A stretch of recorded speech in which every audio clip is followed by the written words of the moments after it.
Quando a gente olha para uma pessoa e observa que há tristeza no seu olhar, tristeza na sua fisionomia, naturalmente nós imaginamos que aquela pessoa está passando por algum tipo de luta, alguma dificuldade, teve alguma perda, alguma frustração e assim por diante. É lógico que nem sempre o rosto triste é devido a um erro que foi cometido contra aquela pessoa. Às vezes a pessoa está triste porque ela errou, mas não reconhece o seu próprio erro, não reconhece as suas próprias falhas. Então isso significa que nem sempre quando a pessoa está triste é uma tristeza justificável, razoável. Mas quando a pessoa está triste por razões que não foram causadas por ela, por injustiça, por uma decepção, por uma frustração, sem dúvida alguma, nós nos compadecemos dessas pessoas e sabemos o quanto isso é ruim, porque também nós já passamos por isso. Estamos sujeitos o tempo todo a passar por esse tipo de situação. Mas a questão aqui em Provérbios não é simplesmente falar de uma tristeza gerada simplesmente por questões de relacionamentos. E nem também para mostrar que um coração alegre que aformoseia o rosto, porque esse já é o oposto daquilo que eu disse antes, que é a questão de que a alegria traz uma fisionomia muito visivelmente feliz. Então, o que o Provérbios está nos mostrando aqui são contrastes, um coração alegre e também ele fala aqui de um coração, o coração triste que o espírito é abatido. Essas duas verdades, elas podem ocorrer na nossa realidade, elas ocorrem naturalmente. Mas como que o nosso coração pode ficar alegre? Como o nosso coração pode ser um instrumento de trazer felicidade, até mesmo ao ponto de se exteriorizar a partir do nosso rosto?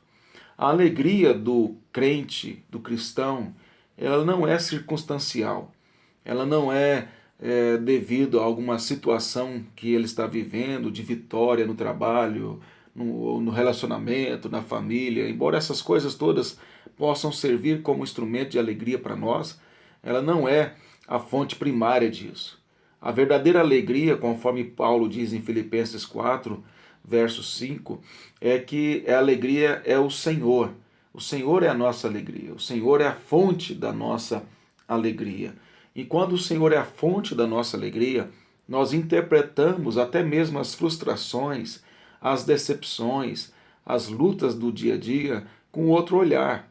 É lógico que é possível vir a tristeza em nós momentaneamente, mas logo com o Evangelho, com a graça de Deus, com a interpretação correta dos fatos, nós podemos então entender o que essas coisas podem fazer em termos de é, contribuir para a nossa real felicidade. E a nossa real felicidade é nos tornar cada vez mais semelhantes ao Senhor Jesus. Quando a tristeza domina e aflige a nossa alma, o nosso coração, isso é porque nós não estamos permitindo ou não estamos utilizando adequadamente o Evangelho para interpretar.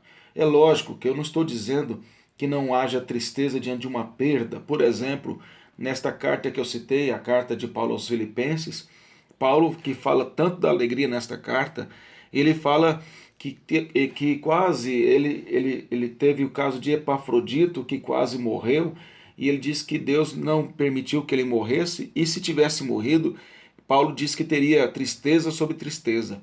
Então a tristeza, lógico, ela ocorre na medida em que nós temos essas perdas ou que podemos correr o risco de perder ou das oposições. Mas o que eu quero falar aqui é desta alegria que consegue superar isso e interpretar as coisas adequadamente na medida em que nós usamos as escrituras para fazer isso.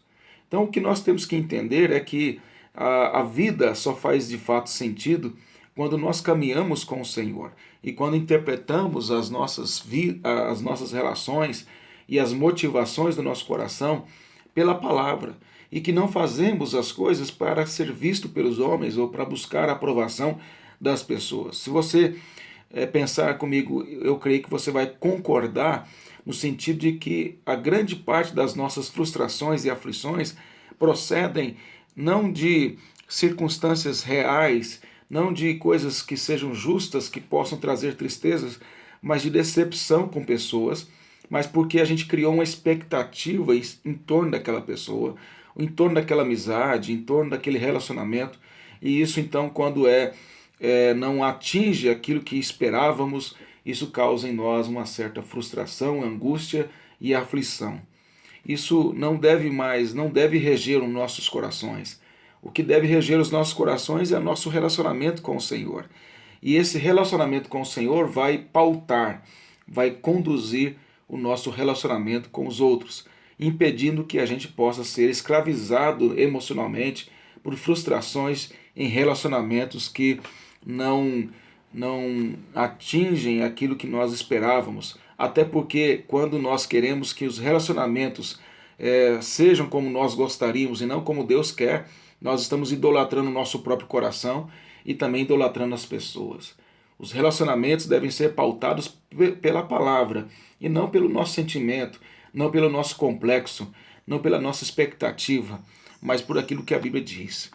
Eu espero que o seu coração, caso esteja triste, não esteja triste por orgulho, por egoísmo, por não ser correspondido conforme a sua vontade, mas que você possa se alegrar independentemente das circunstâncias, e a sua alegria seja aquela que transcende as circunstâncias, que é o Senhor. Que Deus assim nos abençoe. Amém.